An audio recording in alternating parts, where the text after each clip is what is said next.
love talking to people online, but I'm a very social person. I really meet up with people in real life. I like to have dinners. I like to get drinks with friends, all that kind of stuff. And I think that there's a very key part of that sometimes was missing from the Web3 world because everything was so online. And I think that there's really like a great correlation between that and music because like no matter how much people want to, they love artists and they listen to them and they stream them and they buy their vinyl, all that kind of stuff.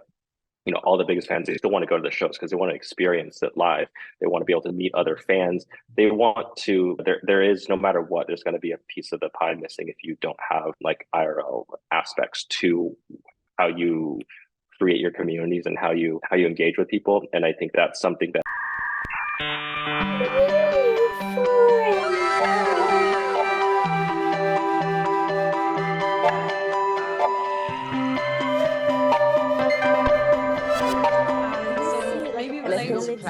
about our current financial system. Hey everyone! Today on NEWFORUM, we have a special guest, Paul Tao. And Paul is a music industry veteran running Iamsound, a record label and creative agency that has released albums from some of the biggest names. We'll hear more about that soon. Paul is also leading events at Friends with Benefits, where Web3 meets culture. Paul's passion and expertise in supporting artists and creatives in new mediums is unmatched. And we are super thrilled to have him on this episode of NEWFORUM. Welcome, Paul. Thank you. I'm excited to be here. Amazing. So can you tell us about your background in the music industry, including your experience with running Iamsound and working with some of the biggest names like Florence plus the Machine and so on? Yeah, absolutely. My background is very extensively in the music industry. I started in 2007. I started working with one of my best friends and we started Iamsound, and basically it started as a bedroom label at first. It was just kind of us putting together a few releases on some vinyl and putting it on iTunes and all that kind of stuff. And we struck gold at the very beginning, releasing Florence and the Machine, Charlie XCX, Lord Huron, Banks, Salem, like all sorts of artists. Yeah, we were just pretty early on a few of them putting out their first singles, first EPs, first albums, and things like that. And that definitely got us a lot of attention and was very throwing us in the traditional music industry.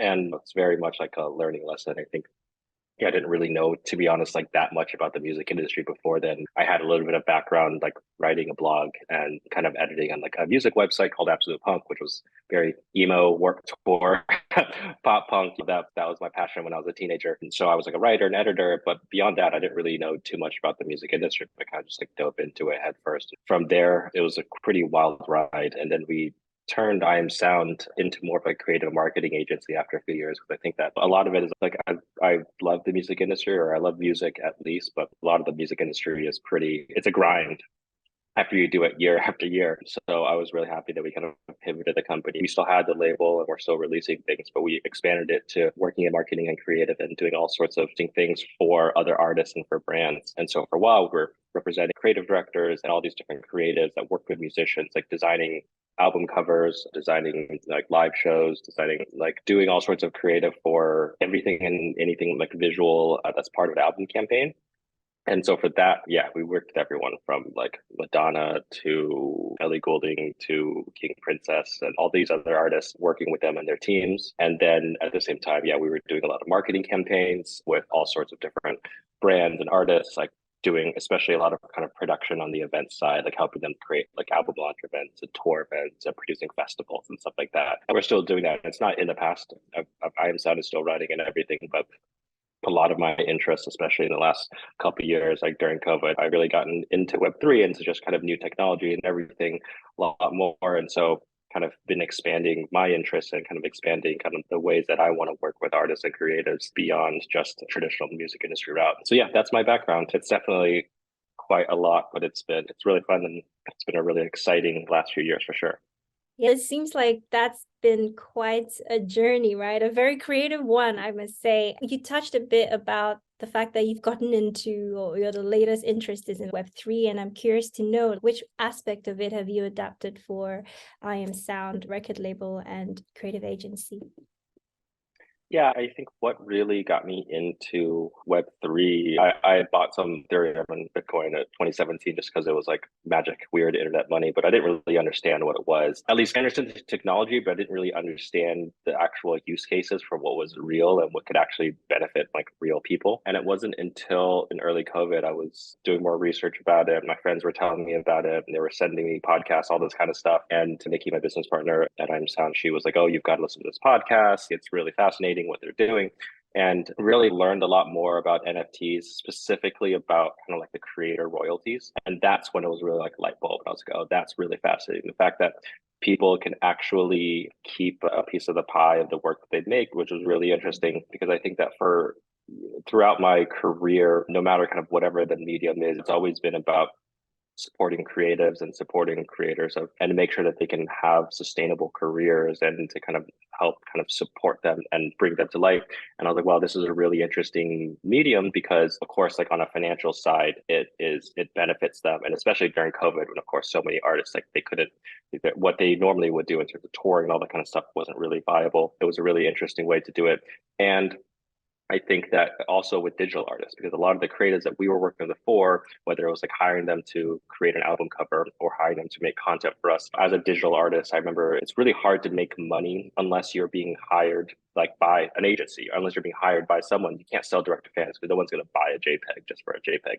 And I love the fact that for the first time, it allowed like digital artists to actually have their own industry and to finally have a way of being able to have a career and make money and all that kind of stuff. And I was so into it. And so, at Iamsound, what we did was we experimented with it at first. We got in touch with the folks over at Zora, who are friends of ours, and we did like a NFT art exhibit collection with them in February 2021.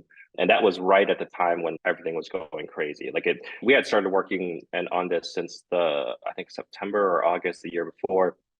And we had this drop all timed out, and all of a sudden, like everything happened at the same time, just coincidentally. Like the huge Grimes drop, like the big Blau drop, like all these huge Web3 like things were happening. That was like all of a sudden you couldn't talk to anyone in the music industry without them asking about NFTs. So I guess there's good and bad for that happening at the same time. But we did an exhibit with a lot of musicians and artists associated with musicians doing their first NFT that we did Yeji and Muramasa and I'm trying to think off the top of my head. There was like 12 different, but they all doing their first, and that was really interesting. Then we did another one later in the year. So it was more kind of experimenting and being able and us wanting to introduce a lot of artists into this world with a partner, which would be us, that they could trust and that they knew had their best intentions in mind, and kind of like working with them to help them get established more into Web3. So I think that as things have evolved in the last couple of years since then, it's still just about, I think for me, like I really believe in Web3 and blockchain and kind of what it can do for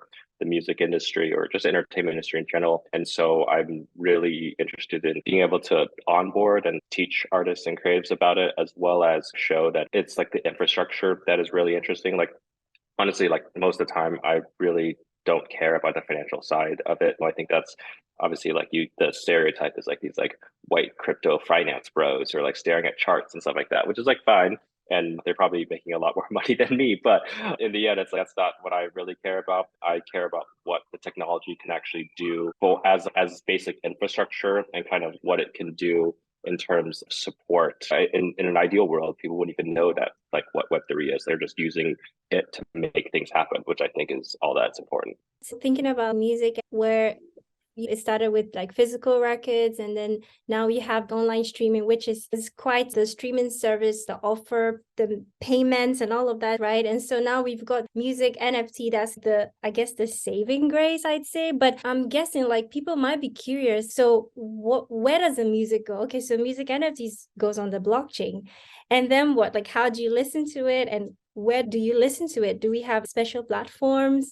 Absolutely. I think for me, even since we did our like first drop, I think NFTs are of course like a very vital part of how music can get more into Web3. But even for me personally, I think that I've almost like grown beyond it or wanting to explore more like blockchain in general, because I think that for now, I think NFTs in terms of like people associating like a photo or an image with the NFT is like fine, but it's obviously that is like the very like first surface level of what NFTs can actually mean. Like I'm interested in NFTs as like membership mechanics or as kind of proof of something like proof of being part of a club, or like for me, like I've been really into DAOs for the last couple of years. I joined Friends with Benefits like a couple years ago. I can't even remember at this point what it was. I think it was like early 2021, and kind of so I guess really quickly, Friends with Benefits is like it's a social slash cultural DAO where it's a lot of really super smart Web3 tech people, and then a bunch of artists and industry people who are really curious about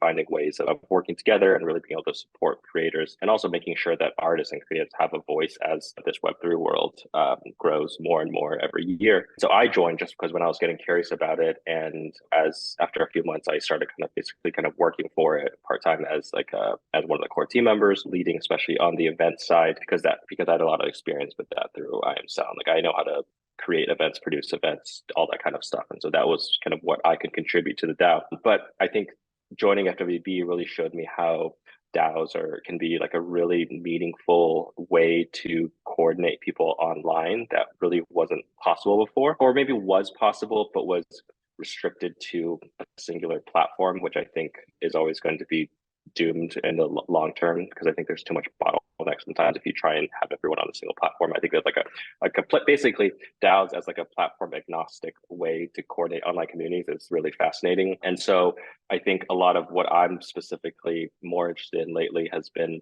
on how to apply that to music and entertainment and the arts, because I think that especially in music, having your fan base or your community and all that kind of stuff is the core of any musician's career. You can't really have a viable long-term career without that core fan base of super fans, without those people who actually support you all the time, who want to talk to each other, want to get to know you, want to go to your shows, all that kind of stuff. And DAOs is a way of coordinating them and bringing them together. Especially for obviously like the modern online world where everyone is spread all over the world and everything. I think that's super interesting. And so through FWB, through other DAOs I'm in, and some of my other work, I think that's probably the most interesting part of what blockchain can do for music and for entertainment in general. I think it's almost like a psychological thing of it, where it's a tool to help people talk or to kind of communicate and coordinate rather than any kind of like financial instrument. Because I think I think the value is in how it can activate your communities rather than how you can sell NFTs. Like I still love NFTs. I still collect NFTs. I think they're fun, but I think that to go deeper into it, it's really the kind of like how it can support like just I'm trying to think of what the term would be, but just how it can help engage your communities is what's more interesting, and I think has a lot more long-term potential than just selling NFTs. I guess the trust and also like the transparency it offers is really important, the trust layer aspect of it. So you're running Iamsound, co-founder, and then you're doing events at Friends with Benefits. So what's like the intersection in a way, because it's got a lot of creatives within the Friends with Benefits DAO. So it almost feels like there's some potential partnership going on. Yeah, I think that's just because like through Iamsound, I still do a lot of like production, doing events, working with artists and things like that. And that's just like a skill at this point that is pretty ingrained into me. And with Friends with Benefits, what I love about it is that it really to me like I grew up in a lot of online communities. I love talking to people online, but I'm a very social person. I really meet up with people in real life. I like to have dinners. I like to get drinks with friends, all that kind of stuff. And I think that there's a very key part of that sometimes was missing from the Web3 world because everything was so online. And I think that there's really like a great correlation between that and music, because like no matter how much people they love artists and they listen to them and they stream them and they buy their vinyl, all that kind of stuff. You know, all the biggest fans, they still want to go to the shows because they want to experience it live.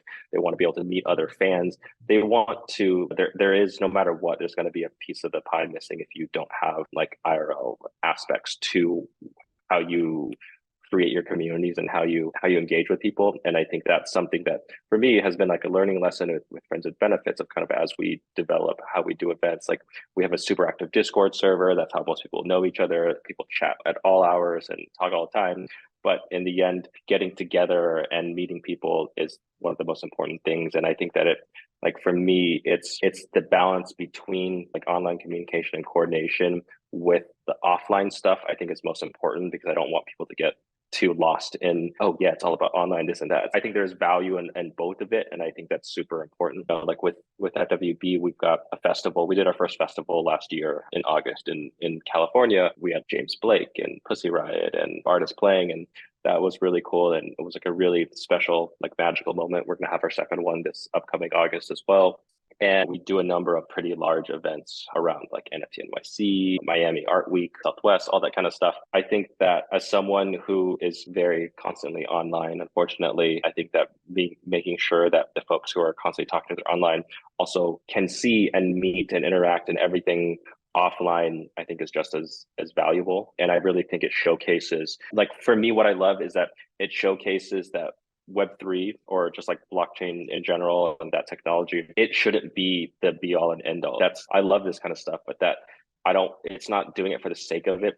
I think what it really eventually should be is all it does is power something. It's infrastructure, and it's really powerful infrastructure that I think will dictate a lot of things in the future. But I think that's why I love doing the FWB stuff, because it's so cool. Like we're all tied together by a token, we're a DAO and everything. But honestly, we don't even talk about the token half the time because we don't really care about it. All it is infrastructure for this incredible creative group that we've created.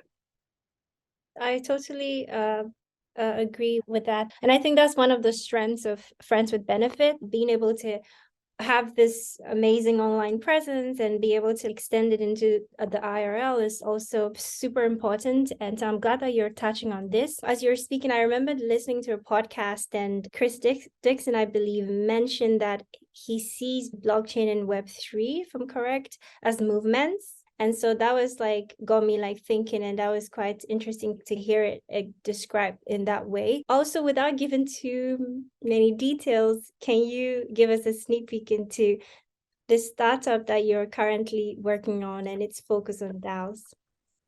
Yeah, no, absolutely.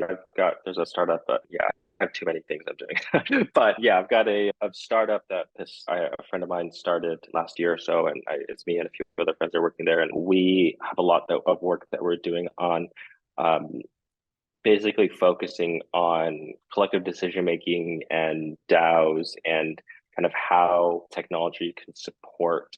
I don't want to use the term like groupthink because that sounds awful, but just support online coordination for, I think, trying to think the best way to put it. It's basically kind of like how DAOs can support artists, creatives, and also just like management of things on chain, if that makes sense. It's a really interesting, like basically DAO application. Like there's plenty of companies out there that are just focused on creating DAOs for artists, and I'm in full support of them and love them. Like Medallion is a really incredible company. There's a few others, I think, but I think that what we're focusing on at this startup is creating tools and like guiding principles for DAOs in terms of how it can coordinate other things online, like whether it's like large data sets or it's archives or things like that. But it's a lot of stuff that we're trying to find the best intersection between kind of like the music and art worlds and technology. But either way, it's basically a lot of DAO infrastructure stuff. And of course, that can be applied to a million different things after a while. But we're just kind of working on the basic core steps first.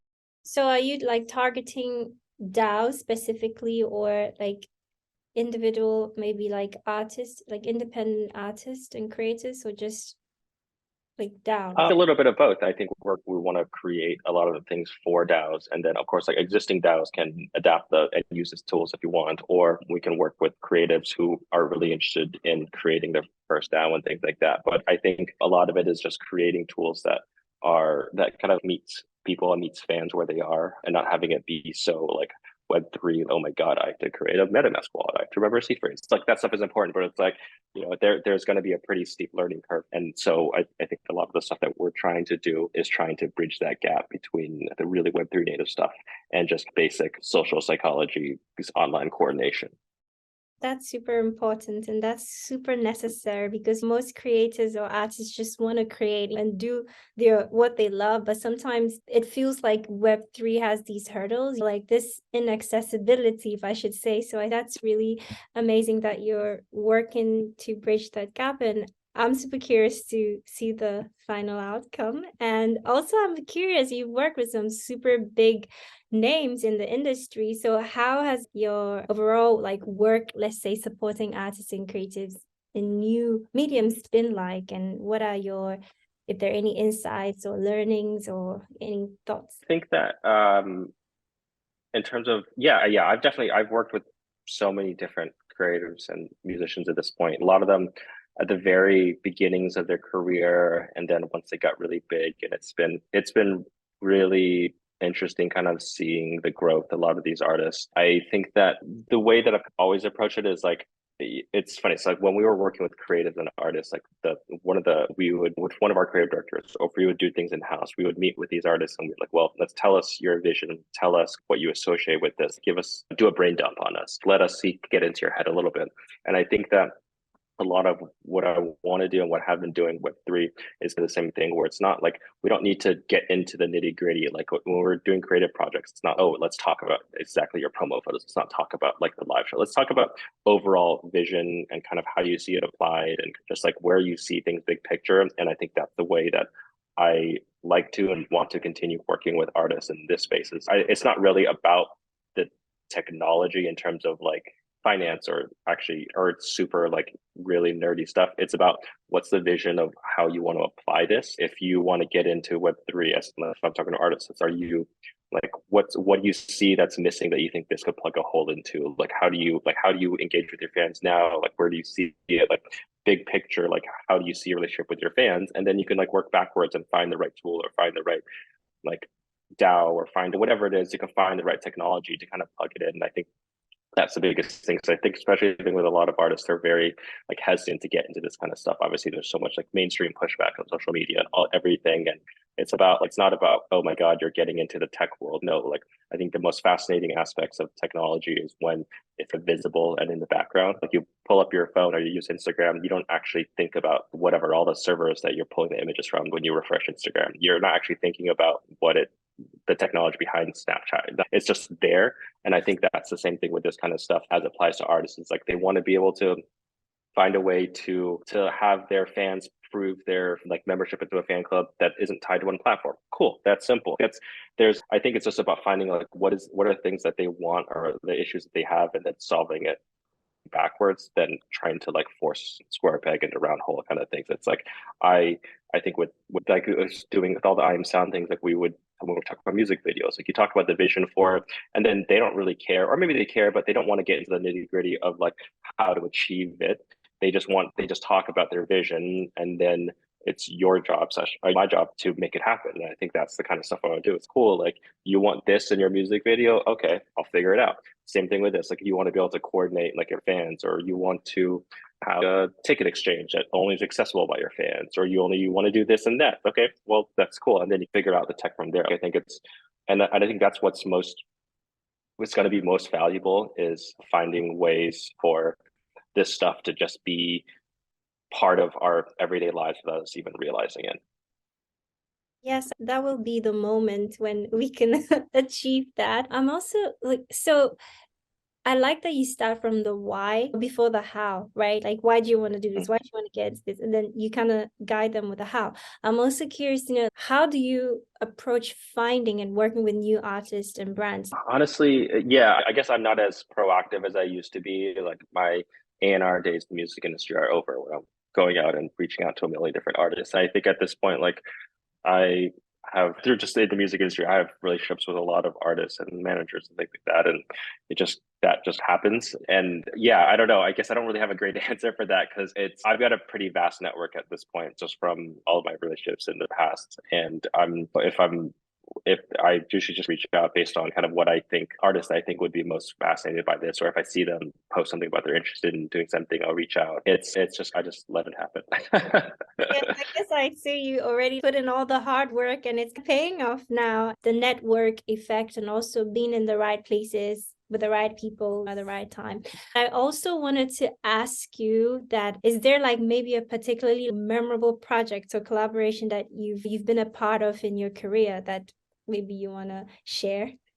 Oh, I think one of my favorite projects I've ever worked on was we worked with at Iamsound with Solange a few years ago. And us, Solange, and Dropbox, weirdly enough, they were a brand that we worked with who were very like their whole ethos was about Dropbox empowering collaborations. And we're like, oh, that's perfect. That's very much a lot of the stuff that we do.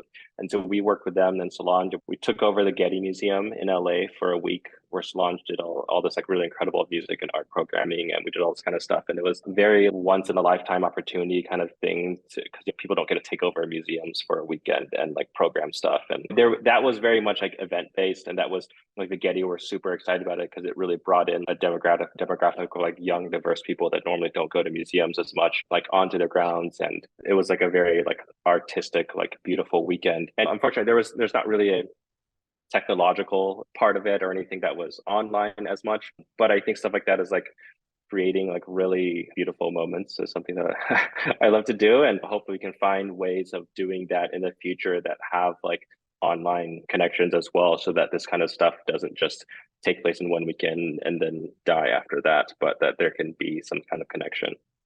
So perhaps maybe that's when the metaverse comes in. Yeah, exactly.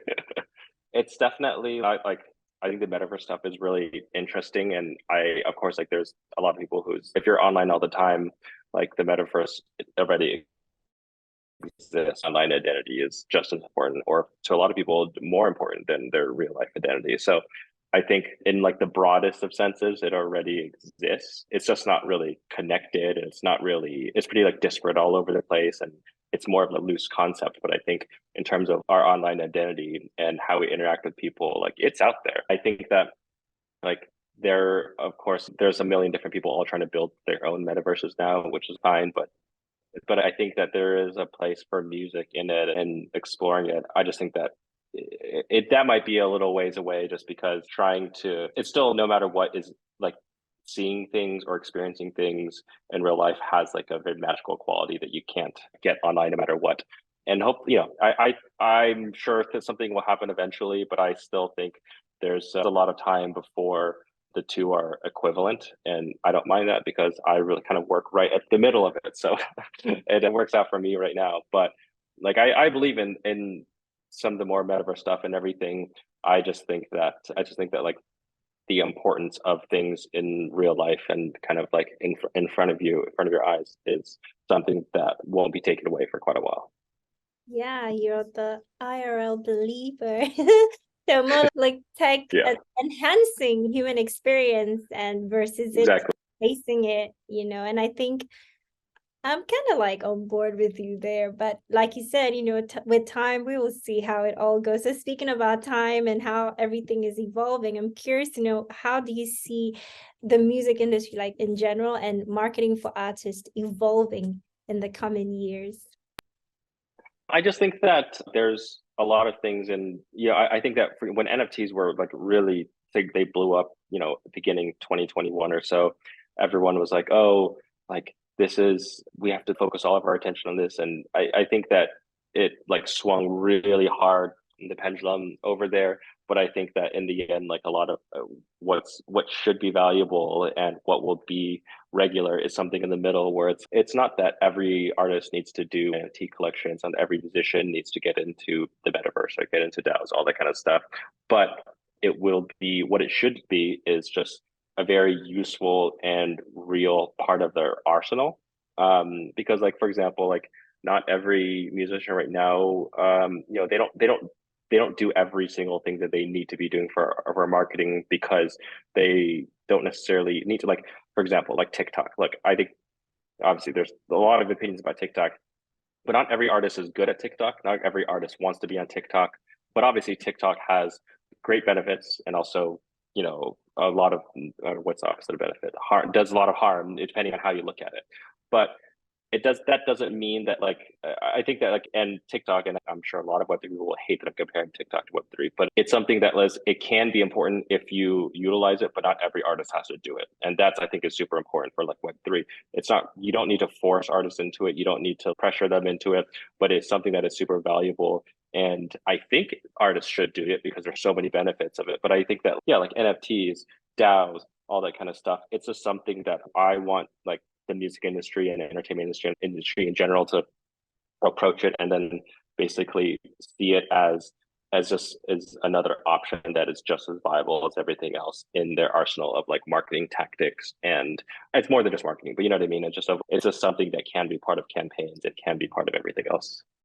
Yeah, those are great points. I guess time would tell, because there's this feeling of being left behind. It's like if once it starts to catch on, everybody feels this pressure that they have to be a part of it, or they have to start exploring it. And so I think that's where I see people feeling this pressure, maybe putting pressure on themselves to try to do something. And that's why I like your approach with trying to understand the why, and then given the tools, the right tools for the specific artist or creator. I don't know if you have any last thoughts or thoughts to do you want to share with any artist, creator listening to you who is, thinking about getting into Web3 and not sure and kind of intimidated? What are your thoughts? I mean, I think for people who are looking to get artists who are looking to get into it, yeah, it's definitely super intimidating. And I think that it's just a lot of, especially if you're not really technologically, I don't know, not advanced, but if you're not just like a super techie person, but you don't need to be scared off by it, because same thing as like, hey, if you're building a website, like you don't need to be scared off by like the technology behind like HTTP. I don't know, you know what I mean? Whatever. You don't need to be scared by it. You just need to look into how it can actually benefit you and how it can be it can be used as part of the process rather than like you don't need to make Web3 and NFTs, etc., as the goal. What you should do is they should be looking at how it can help you achieve those goals. And so I think that's the way that a lot of artists should be looking at this and seeing like how is it they want to approach their career, what are the ways they want to achieve certain goals, and then they can see if the technology can help actually get you to that point. Oh, that's amazing. Where can our listeners, creators find you on your social platforms? It's just at Paul Tao on basically every platform at this point. So for the most part, except for Clubhouse, because I wasn't able to get that one. But yeah, I'm at Paul Tao on basically everything out there. Thank you so much, Paul. This was quite insightful. I got a lot from it. Thank you. And thank you everyone for being a part of today's forum. If you want to get more involved in our community, make sure to follow us on our social platforms and Twitter. Our Twitter is NEWFORUM_NCO, and we will have all the links in the description below. And I will see you in the next episode. Thank you.